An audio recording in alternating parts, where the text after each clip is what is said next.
జై శ్రీమన్నారాయణ. శ్రీమతే రామానుజాయ నమః. ఈరోజు మోక్షద ఏకాదశి.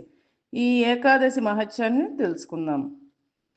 ఈ ఏకాదశి రోజు తులసీ దళాలతో దామోదరుని పూజిస్తే పాపాలన్నీ పోతాయంట.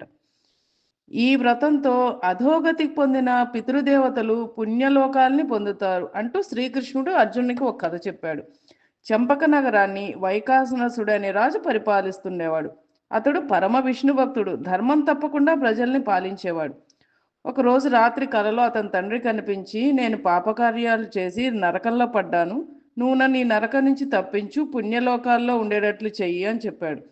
రాజు మర్నాడు సభలోకి వచ్చి పండితులను అడిగాడు. నా తండ్రి కల్లో కనబడి తనని నరక బాధల నుండి విముక్తి కలిగించమని నన్ను కోరాడు. ఆయన పుణ్యలోకాలకు పోవాలంటే నేనేం చేయాలని అడిగాడు. అప్పుడు ఆ పండితులు ఇలా చెప్పారు. ఈ అడవి దగ్గరలో పర్వతముని ఆశ్రమం ఉంది, ఆయన దగ్గరికి వెళ్ళి ఆయన్ని అడగండి, మంచి ఉపాయం చెప్తారు అన్నాడు.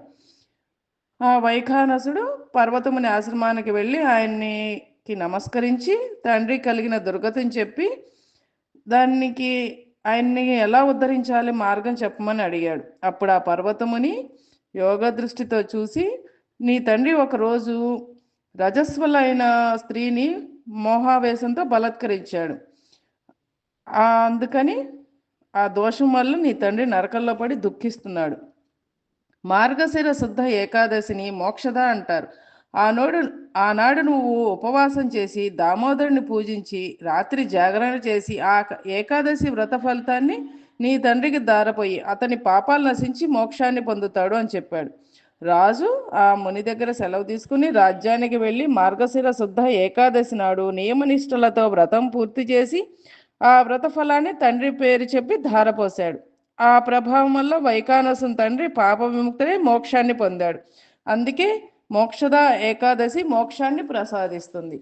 ఈ మోక్షద ఏకాదశి రోజే శ్రీకృష్ణ పరమాత్మ అర్జునునికి భగవద్గీత ఉపదేశించాడు కురుక్షేత్ర సంగ్రామంలో.